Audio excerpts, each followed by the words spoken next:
Oh, Mama, what you got? What's wrong with you? Wait, so what is it? What are you making? You don't even know what that. What are they? Josh, these are collard greens. So how do you make them? Are you gonna teach me how to make them?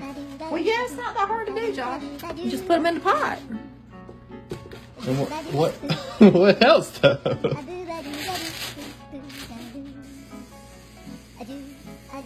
Why is the water brown in it? Well, I almost burned them.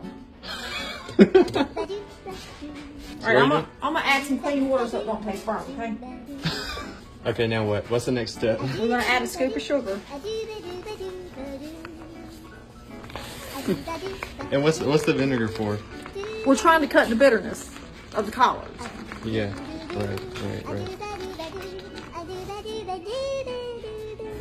Ooh. Smell that? It smells good right there, Josh. Oh, it's supposed to smell like that? Yes.